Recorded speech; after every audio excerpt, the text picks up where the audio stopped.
Good morning, Roxy, Mia, Ava, Ramona, Martin, and let me check Clara, Joan, Lydia, Karen, Amanda, Bella, Gina, Rachel.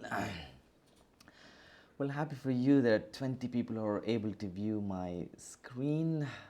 Please type yes if you can hear me and if you can view my screen so that I can understand. We have no problem this morning with audio and the internet. Well, thank you, Joan, Rachel, and Kiran. This is a week is to practice how to respond to a person or how to develop a situational talk or an argument. When it comes to debate, it's a kind of a refutation. So in order to refute, we need to identify what sort of mistake they commit in in the use of their evidence, in the use of their warrant. So evidence and warrant are two elements of Toolman model of argumentation. As you remember, there are three elements or primary components in Toolman model of argumentation. One is claim, another one is evidence, and warrant. So a claim is nothing but an idea that you want others to accept with you or agree you and go with you, and evidence that to prove or to support your idea is valid, reliable. Warrant is nothing but your assumption, your personal opinion or your reasoning about your idea. So now possibly people commit mistakes when they argue with you, providing evidence to agree with their ideas, or they possibly commit mistake in their personal opinion or assumptions, what we call it warrant. Now, this week, how to avoid problematic arguments involved with evidence and involved with warrant. These are two elements, that's it. So what we call it, the week of this lesson is logical fallacy. Logical fallacy, I hope many of you are familiar what is a logical fallacy. Fallacy is nothing but mistake. Logic, it's nothing but your reasoning. So what it sounds, a logical fallacy, combining together. It's a kind of a, you commit mistake in your reasoning. That's what we name it, logical fallacy. There are more number of logical fallacies available, but what we want to practice, a few logical fallacies that is quite helpful in everyday situation to argue with our loved ones, or argue with friends, or argue with even a teacher, argue with family, or argue with a stranger. I mean, argue, it doesn't mean yelling at each other. That's not what I see. Everything is an argument. See, with family, we argue with feelings and emotions, kind of a persuasion, kind of an argument. Okay, it sounds like we don't see logic with the family, with the loved ones, with friends. That's what I try to. But at the workplace, or those who are not part of feeling and emotion, we communicate with them logic. So there is a logical connection, there is a magical connection. So who do we work with? Magical connection. Who do we communicate with? A magical connection, which means seeking magical connection in communication. That's with family, friends, and loved ones. Whereas a logical connection with your communication with your boss, with your colleagues, at the workplace, and anyone who is not part of your feelings and emotions. We seek logical connection. So in order to make money, in order to get rich, we need logical connections with our talk, with our communication, or with our argument. So that's what I call it. Everything is an argument. Well, we needed to respond to an argument. That's the key purpose. But many of us are really good at initiating a talk, but we seldom respond. If you take me for example, when you watch TV, you will always busy with phone, and then you neither pay attention to phone nor to the TV, which means we don't respond appropriately with phone or on TV, a TV series or anything, or a movie.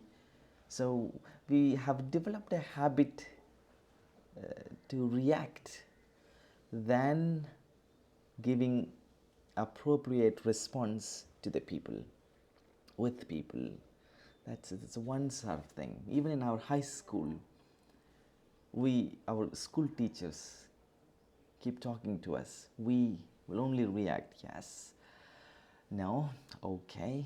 That's a kind of a reaction, not response. But in the real world, at the workplace, we need to provide, we need to respond so that you can have a long conversation, which means you can convince, who do we call it? You can convince or persuade your audience or readers. That's what the key purpose.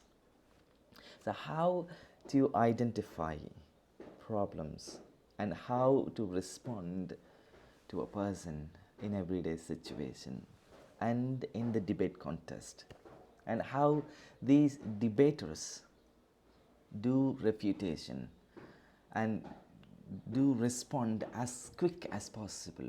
What do we learn from them? Do they have a strategy to respond? If you could ask me, yes. What's that? What's that respond? What's that strategy that helps that help them to do refutation or being an opponent, to win debates, to prove the opponent wrong or the speaker wrong? That's what we are trying to practice. So in a word, logical fallacy is to respond to an argument or to a talk or a communication. So it's like every communication, every coin have two sides. Similarly, communication too have got two sides. One side is to initiate a talk or a conversation or an argument. The other side is to respond to the audience or to your partner or anyone who speaks with you. If you only initiate and you seldom respond, but rather you react, then your conversation is not successful. Your communication is not successful. That we don't want it, but that's what it's happening in the real world. The one who brings possible solutions to a problem, or the people who respond appropriately. The one who is able to identify the problems with the speaker's use of evidence, use of warrant, then you will be able to collect or gather possible solutions so that you can convince, because this world needs solutions and we have full of problems. The one who brings solutions will get more money, will get rich in the real world. But people are busy with real time. Real time, there is no such response, but only reacting. So we are trying to change this. I need you to, I want you to transport from real time world to real world, because meet people in person, talk to them, live with them, and if they are friends, seek magical connections in your communication, in your expressions. If they are strangers or they are your employees or anyone who work for business, seek logical connections so that you can grow in your career. So with all this, let's begin how to respond to an argument. We have got less time. I think we can practice much about giving exercise to our muscles next week. Well, avoiding arguments involving evidence, involving warrant is the key lesson. How and what strategy we have got is the question. It means, what I can tell you, it is logical fallacy. The meaning of a logical fallacy: there is a mistake in your reasoning. And what are the logical fallacies we should be familiar with? If you could ask me, I can tell you a logical fallacy involved with warrant only two. One is false analogy, another one is false cause.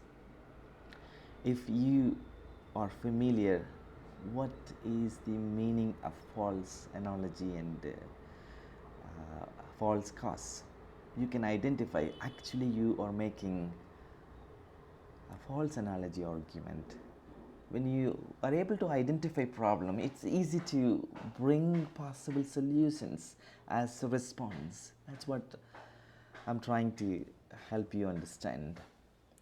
So what is a false analogy? Let us familiarize.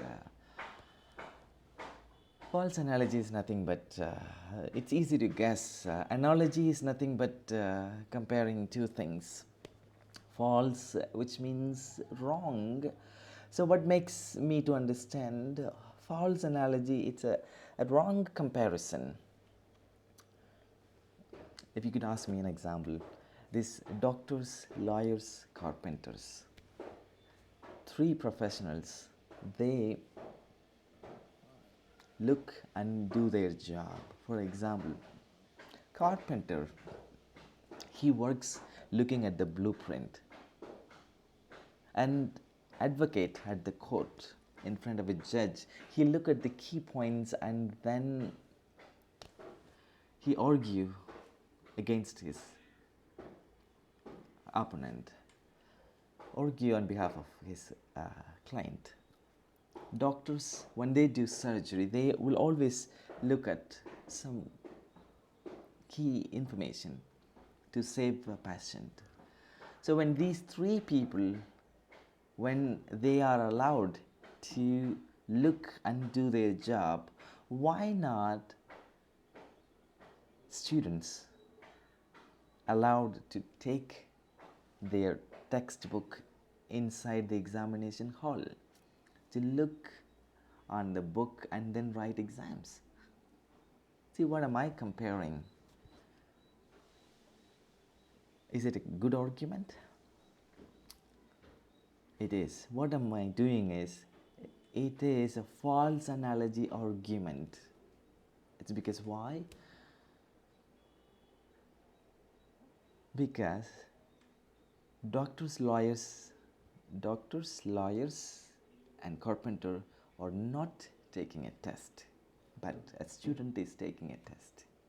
So when I'm able to identify these three professionals are not taking a test, but student is taking a test, which means you cannot allow a student to carry a textbook in the examination hall. So now I have identified I have committed a false analogy argument, and I have disproved your idea is not valid. So, and then another problematic argument involved with warrant is a false cause. False cause have got three logical fallacies. The meaning could be, one is identifying the wrong cause, and then kind of oversimplifying oversimplifying a cause as a solution, then exaggerating the possible result, either negative or positive. Let me begin with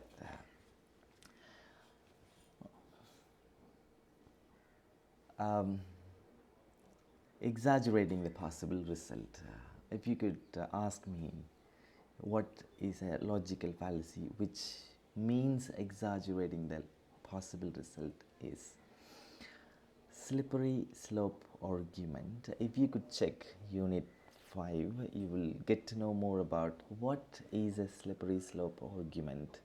Slippery slope argument is nothing but exaggerating the possible result. It's easy to say, but let me give you an example that happened to me.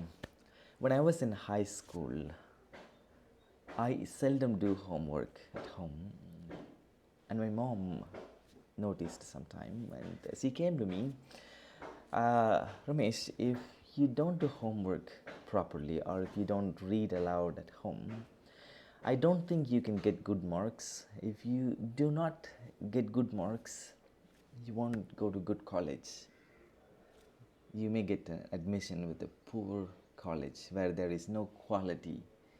So you will end up with a poor job, which you can only make less money as equal what I can make in the village. Do you want to live your rest of your life in the village? I said, no.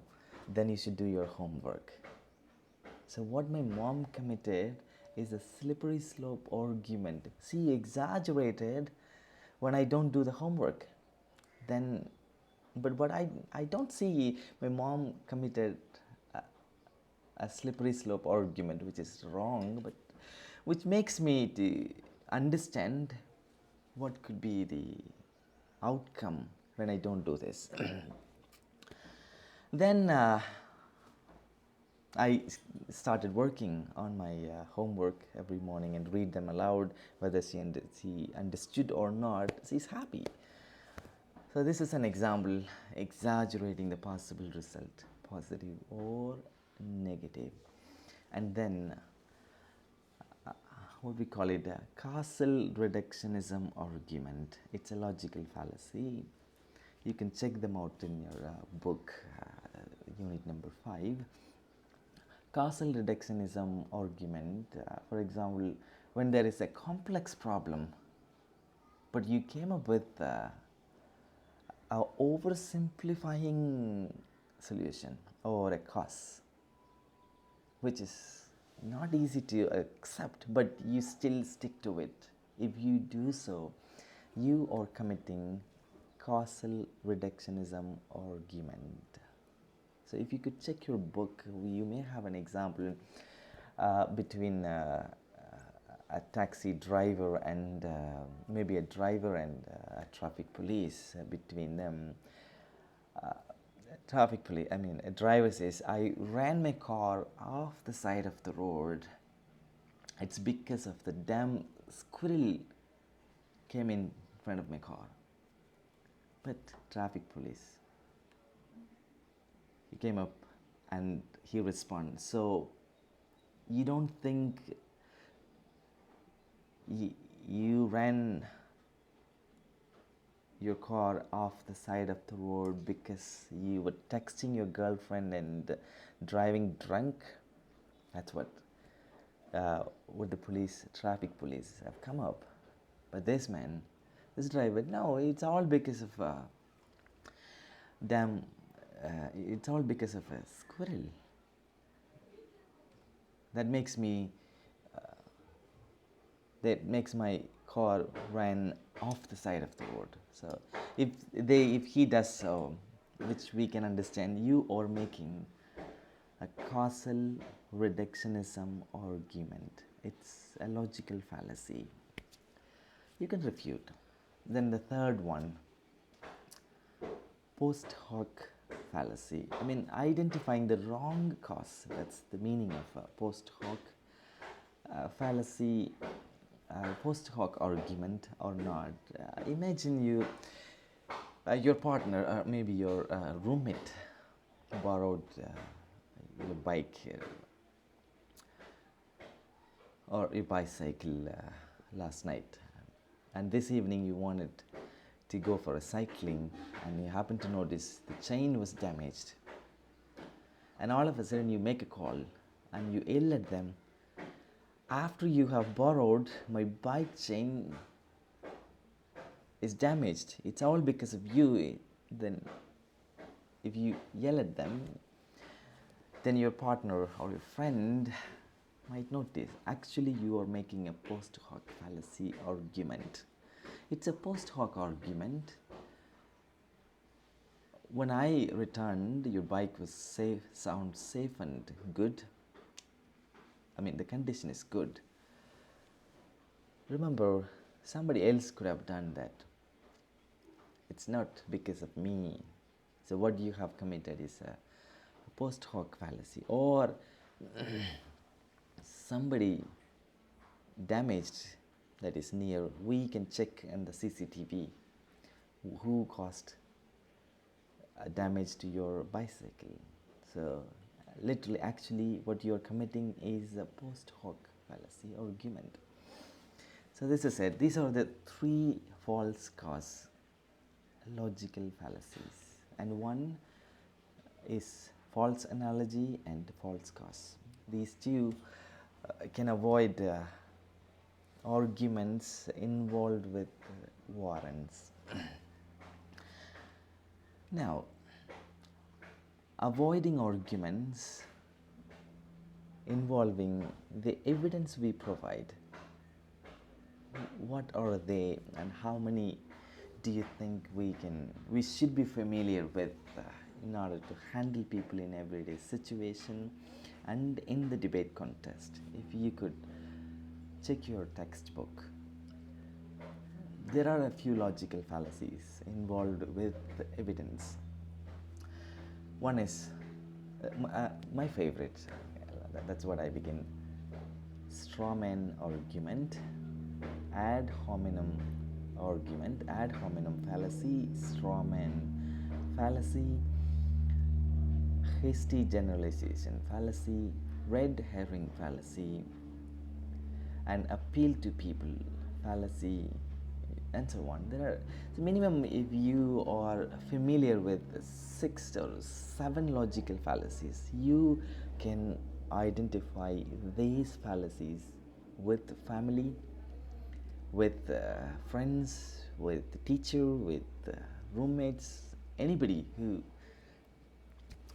commit kind of this fallacy arguments. Then you can respond appropriately, which means when you identify you're committing a hasty generalization argument, actually what sounds nice to me, nice to your idea, you bring solutions to them so that you win, or you could be able to persuade them and they will go with you. See, human culture is people love people. That's the human culture. The relationship or business or anything grow gradually by communicating in person, which means responding appropriately. Well, let's see what we have got. You can check with your book, Unit 4. What is a strawman argument? Let's begin giving a small explanation so that you will be refamiliarized. Though you are familiar a little bit, it's always worth to refamiliarize what we have learned that is should be useful and benefits to speak appropriately with the people. Where do we begin with? Let's begin with red herring argument. That's my favorite. If you could ask me what is the definition of a red herring argument, or the red herring argument, maybe I can show you the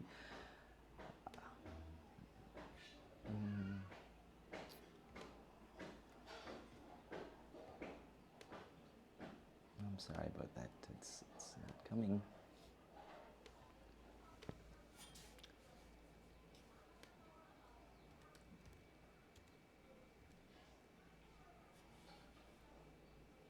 Okay, week 6. Could be this one. Right. So where do we see these are the logical fallacies involving evidence, and what's my favorite in here is this red herring argument. I will commit red herring argument. I used to commit red herring argument with my daughter. So what it means, the fallacy attempts to redirect the argument to another issue. It's a deliberate diversion of attention with the intention of trying to abandon the original argument. So, whenever we go shopping, we go with our daughter. She's 5 years old. Whenever she notices something and she go and pick, "Daddy, I need this. Can you buy for me?" And I see if that's useful. I can. If it's, for example, she asks, "Daddy, I need this slime," then I commit a red herring argument with my daughter. If I buy this, then we cannot buy rainbow colored clothes. I mean, she loves colors. How about we'll buy her rainbow colored clothes? Then she'll have, "Yes, I love rainbow colored clothes. Let's go rush." And we go to another store. We'll buy a rainbow colored clothes. See, I try to abandon her argument, completely divert her argument, and take her.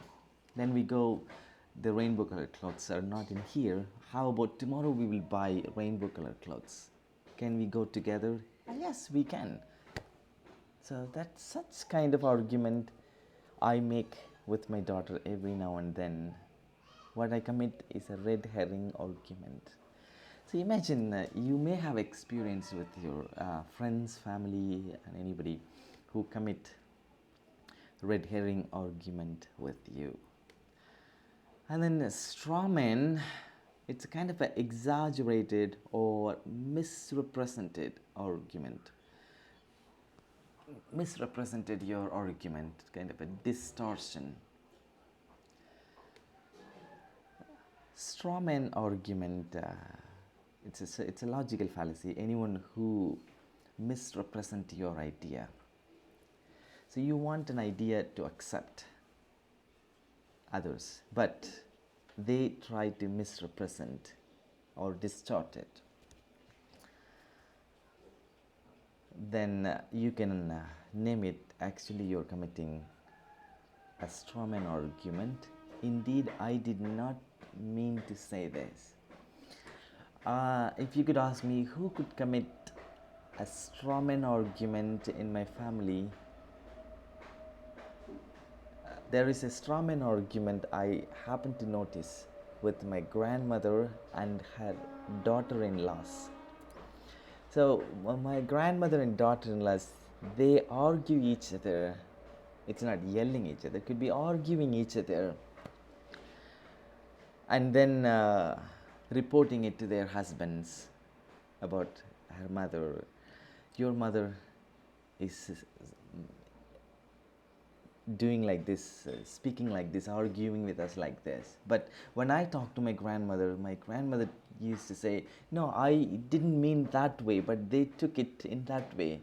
So they misrepresented my idea with their husbands. Then my uncle could be, they come and they talk to her mother, and then I support them. Actually, grandmother didn't mean to say that. Your wives, I mean aunts, misrepresented, and they have committed a straw man argument. Then the problem gets solved. So what matters is identifying logical fallacies involved, logical fallacies, which helps you to solve the conflict, or which helps you to respond to a conversation or a talk. That's what it means here as a straw man argument. And then missing evidence. Anyone, for example, some slogans. Anyone who wants to accept others to agree with their ideas, you should provide evidence. Only then people have the mindset to agree with them. Instead of providing evidence, you provide some slogans, and you use slogans as an evidence to agree with your idea. If you do so, what we can call it, it's a missing evidence argument. Actually, you're doing a missing evidence argument. Then when you are able to identify, you can respond, and you can ask them to listen to you and persuade them or convince them. And lying with statistics, though they provide evidence, but they did not help us understand the methods they have collected for their ideas, which means lying with statistics argument. Hasty generalization, it's an argument about sample size, kind of a small. When you ask us to agree with you an idea, but you provide only a small sample size, which makes me see you are committing hasty generalization argument. That's not the right way that I can convince and agree with you. Then excluded evidence. Maybe you have missed an important evidence. You have provided only some simple evidence which is okay, but you have missed a very important or an essential evidence. If you could identify, then you can respond them. Actually, you have committed an excluded evidence. Begging the question is a logical fallacy.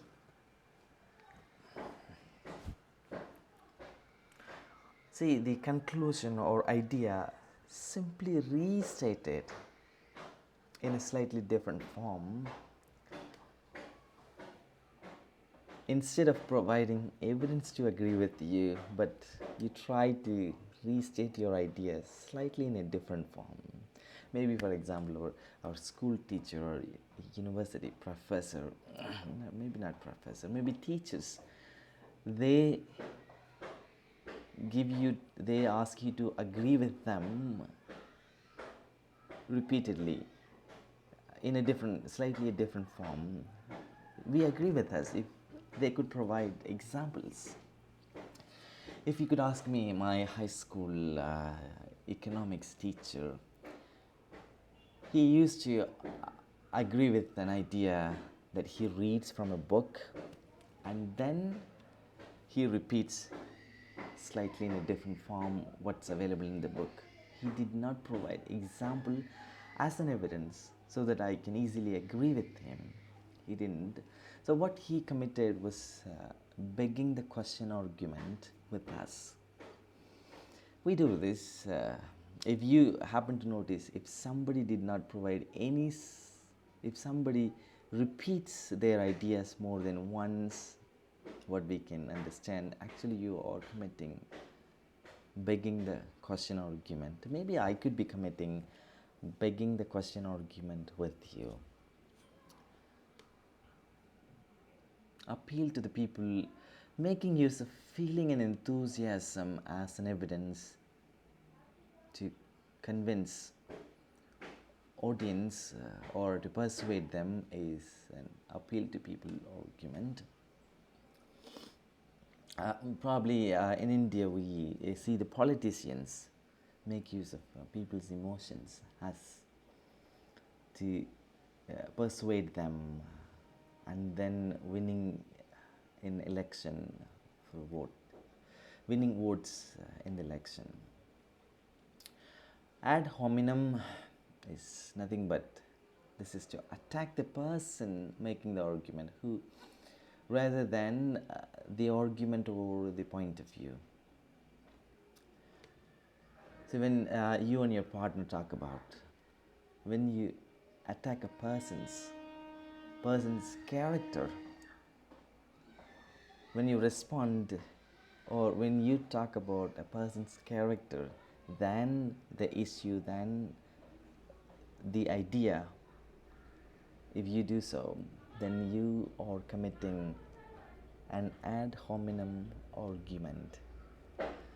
So two of you should speak about an issue to see the possible solution or an outcome. Instead, if you talk about that you are right, talking about his character,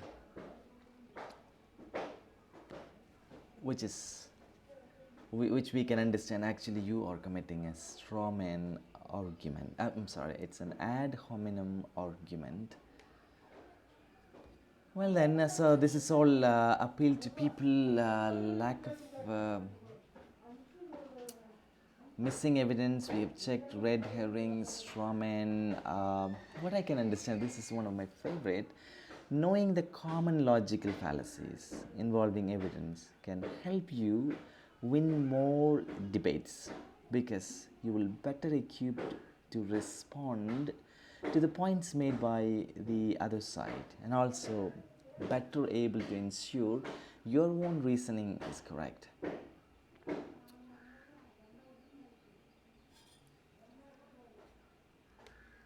So now we have familiarized what are the logical fallacies. Now let's test or let's apply them in everyday situation so that if you practice well enough and then you found it, you have refamiliarized, and then after class or sometime when you talk to your parents, when you listen to an argument in the dormitory or in the classroom, naturally you will identify what kind of argument they are committing. When you identify, yes, that's a red herring argument, I go and respond so that they will get convinced, which means literally you persuaded them. So let's check. So you can click this link or make use of the game code to join us. So as soon as you can join us, we can apply them in everyday situations. What we have refamiliarized about avoiding problematic arguments. So you've got 2 minutes to join us. Here we have 5 minutes. The one who is able to join us in 2 minutes will be engaged. you can make use of your book readily open to play the game. Unit number 4 and unit number 5.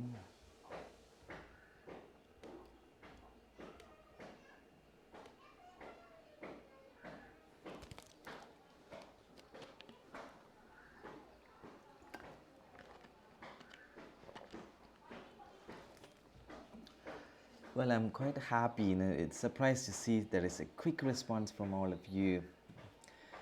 Hi Lydia, Charles Wang, UJ, Liu Yuxuan, Roxana, Xiao Hoi Kao, hello, Kong Wang, Mia, Emma, Terry, Kong Rong Chen, Yue Ji. I'm sorry, I'm not able to read this.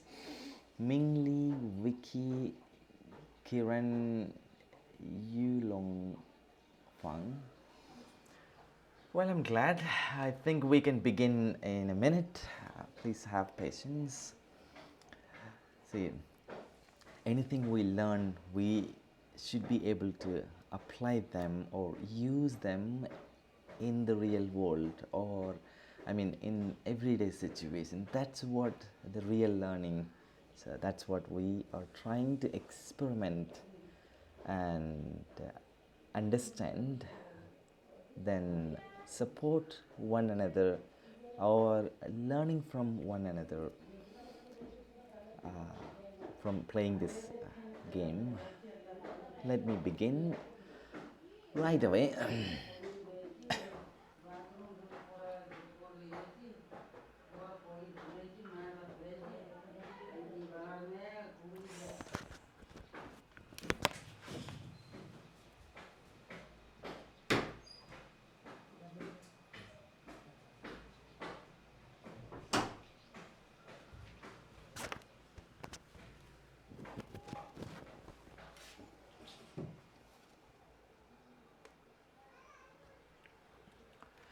There you go. We will begin. What I see, everything is an argument. So, what is the main purpose of an argument? Let's see the responses from all of you. Oh, wow, that's a super quick response. Let's see the voting where it goes. Persuade, yes, absolutely. Thank you very much. We have a good understanding about what is the main purpose of an argument. Let's check.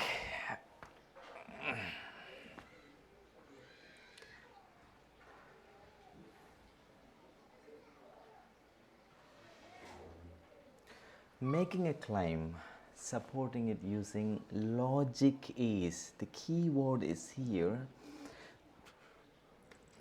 Let me check how can you come up with.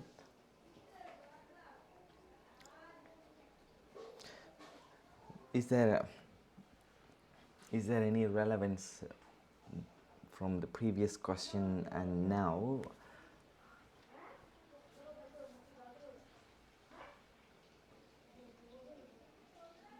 Okay, that's a quick response. So let me see who.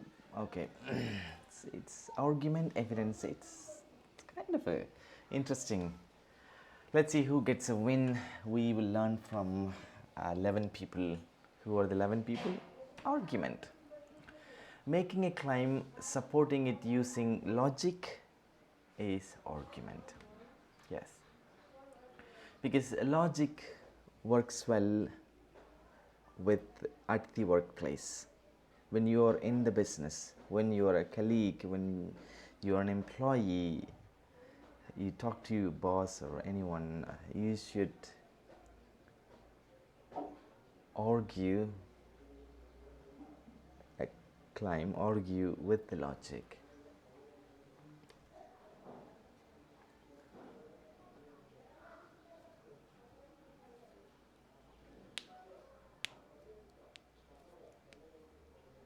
Okay, this is a definition of a logical fallacy.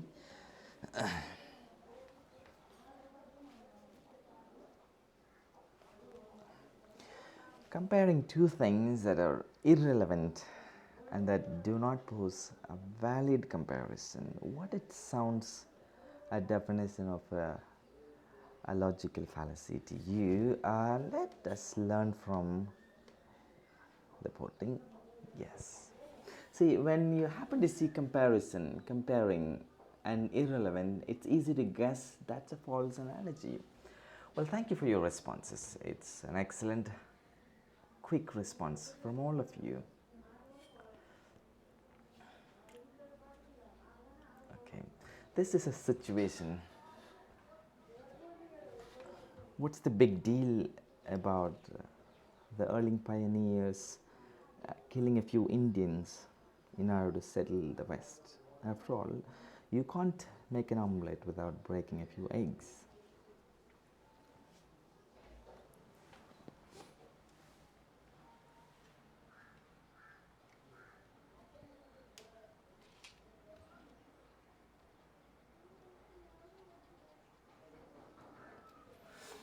Okay, let's see if we have.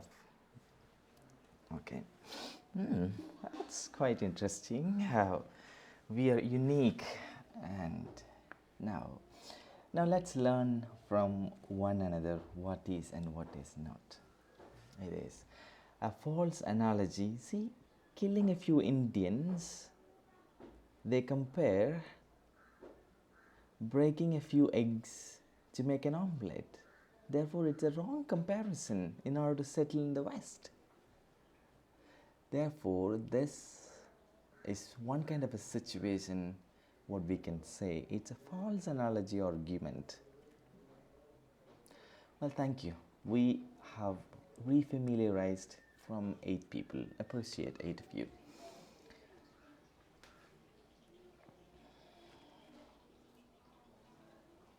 Okay.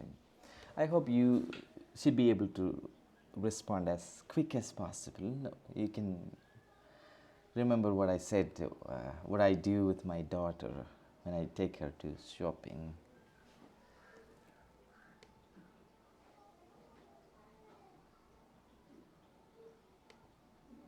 Yes, that's a red herring argument. So I hope once you have understood what is a red herring argument, you should be able to identify, listen.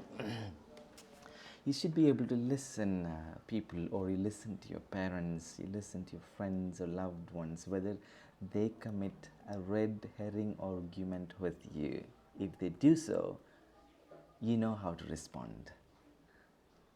Actually, you're committing a red herring argument. That's not what I want. So in debate, you can do the refutation, mentioning actually the opponent is committing a red herring argument and so on. Let me finish this. Absolutely. Now, 5, 6 of us, we have learned what sounds a red herring argument.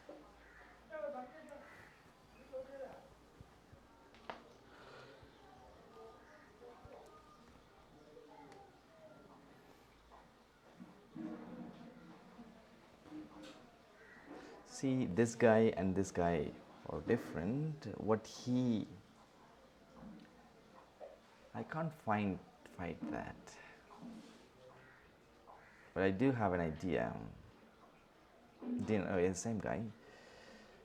Almost done, much better. I know it's easy to guess. Yes, it is. It's a red herring argument. I mean, the idea is misrepresented or distorted.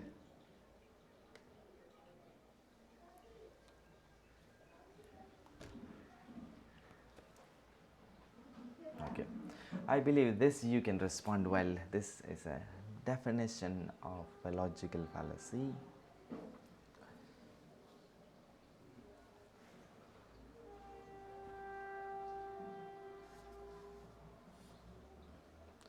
Diverts attention from the original issue by shifting to another issue. That's what I did to my daughter.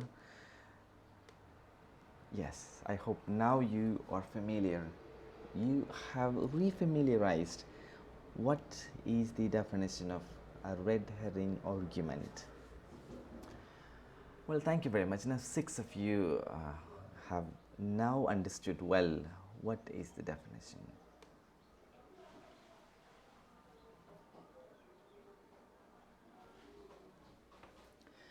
Repeating the same thing as if you are proving something.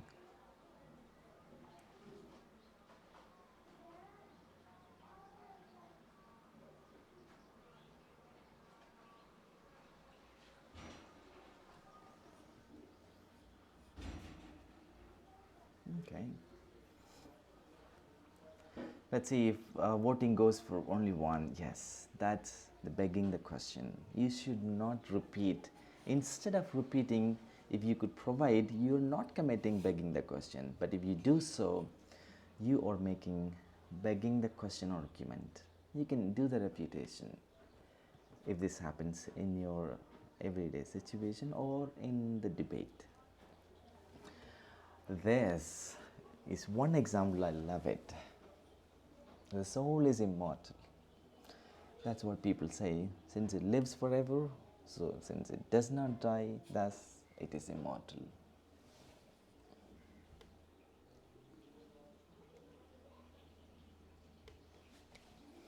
Absolutely. 16 people have completely understood what is the begging the question argument. Here, what makes 16 people understood? See, the soul is immortal, correct? Since it lives forever, okay. But instead of providing evidence, but you repeat, since it does not die, thus it is immortal. So repeating your conclusion you use as an evidence to agree with you, the soul is immortal. It's a begging the question argument.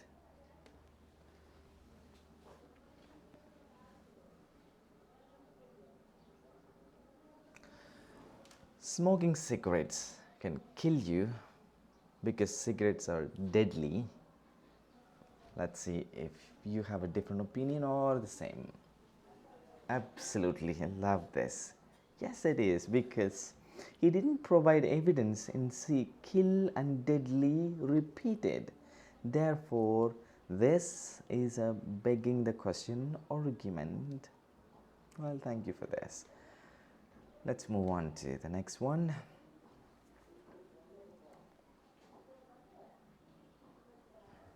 True. This is an example.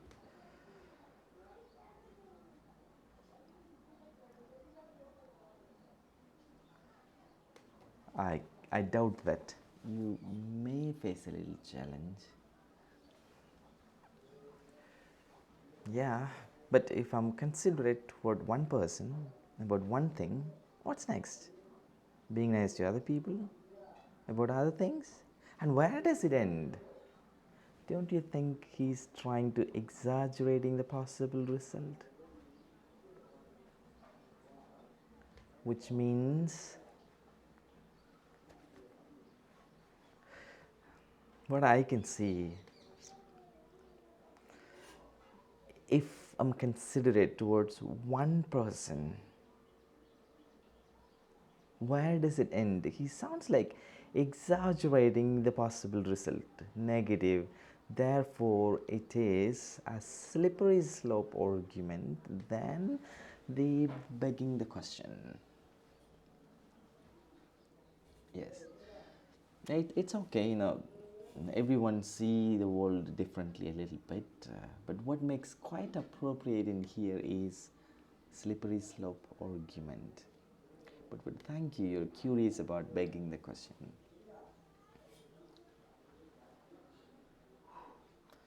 An attack on another person's character instead of his ideas or point of view.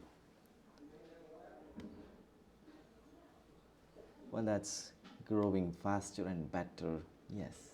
What we can understand, this is a definition of a ad hominem argument.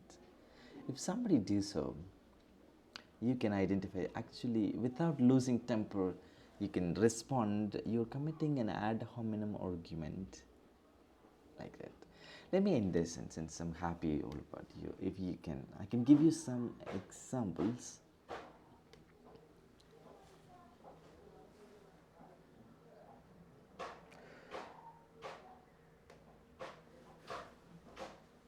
See this argument. Look at that face. Would anyone vote for that? Can you imagine that the face of our next president?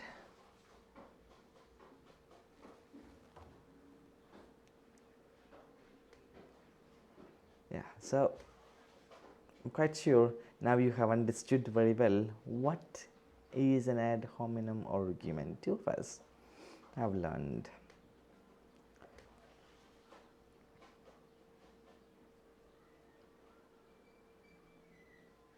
That's true.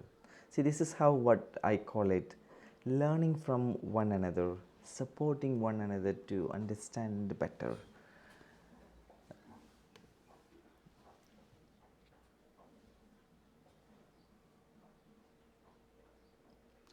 You didn't even finish high school. How could you possibly know about this? Right. So there is no doubt on that. This is a ad hominem argument. When you come to know, then you know how to respond so that you can persuade or convince your reader or audience or anyone who speak with you. I'm happy ad hominem argument, ad hominem fallacy is one of your favorite.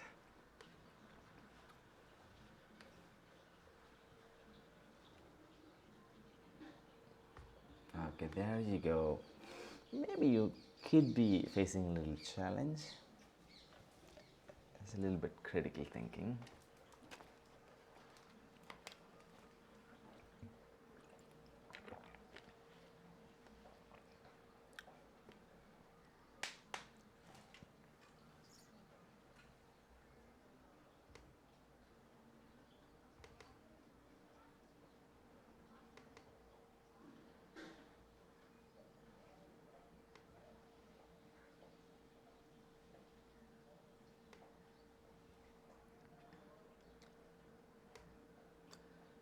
Rachel, I hope it's okay if you have issues. Please take it easy.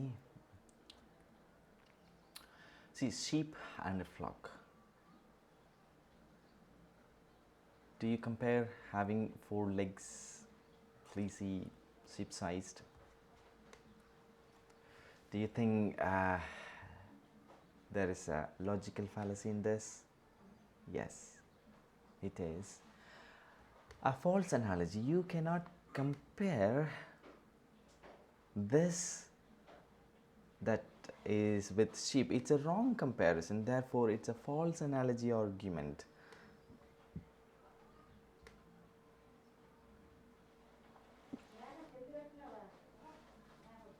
True.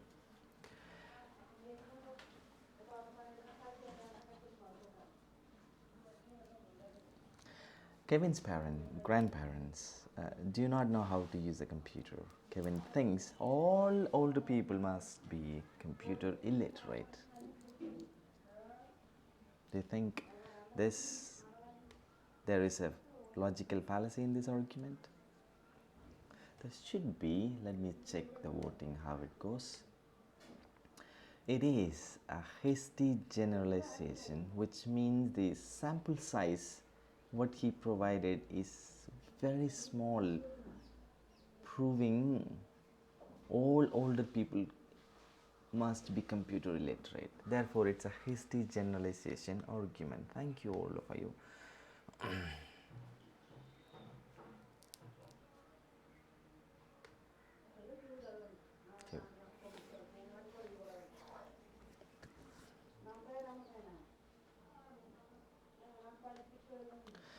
Every time I wash my car, it rains. Therefore, washing my car makes it rain. That's good. It's a false cause, which means it is a post hoc argument. Well, thank you for this.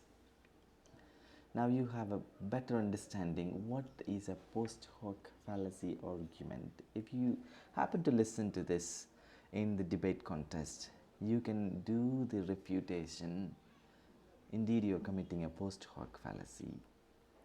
Therefore, is the key.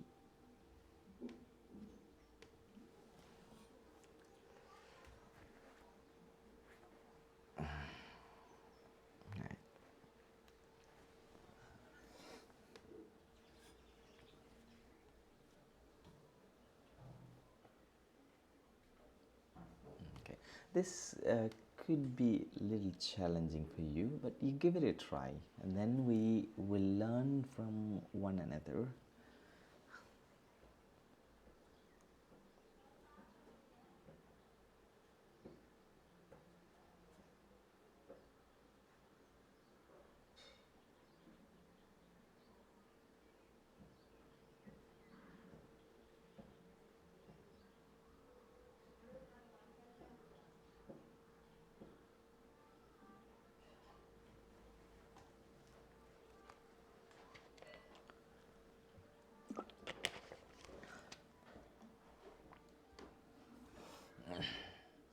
That could be quick. That's begging the question. Well, I'm happy many of you are familiar with what sounds and what should be the argument. Well, thank you all the 17 of us teaching us what is begging the argument. Maybe I can help you understand for 9 of you. See, can you explain what you mean when you say Aladdin is your hero? I mean, he acts heroically. But which means what to use? Something is repeats. Therefore, it's begging the question.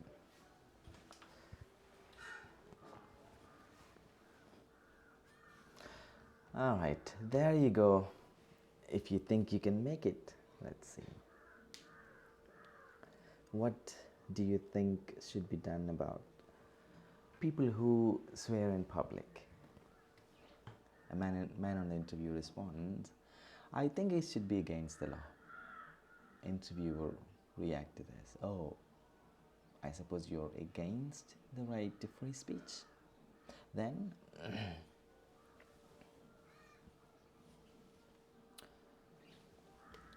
let me learn from you what it sounds.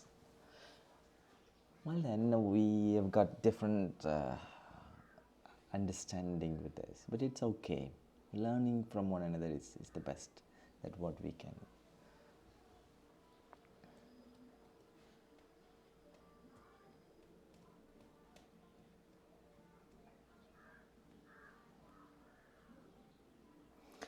Okay, let me end and then check who is going to help us understand.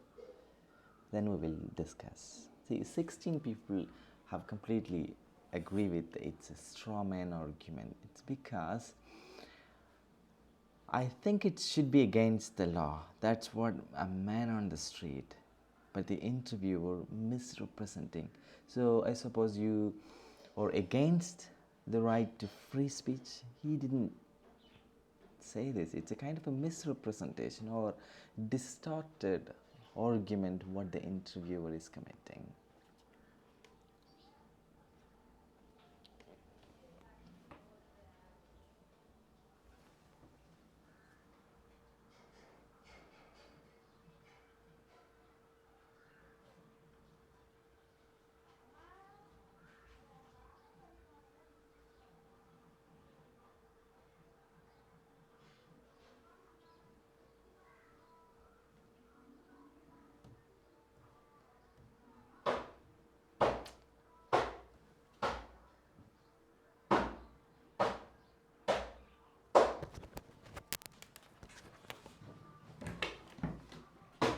Mama, ഓക്കേണ്ടോളെ പാഠം എടുക്കാം.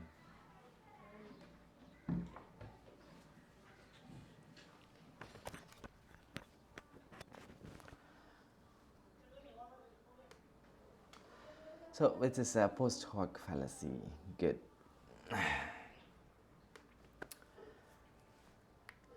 Well then, what we have understood, or the logical fallacies that is frequently used in the debate contest as well as in everyday situation. Once you are familiar, then you should be able to identify the logical fallacies and then respond appropriately. When you respond appropriately, there is no communication break. So, I mean, your conversation will always lead to an outcome, and that's convincing with each other. Kind of a mutual benefits. I mean, supporting one another this way.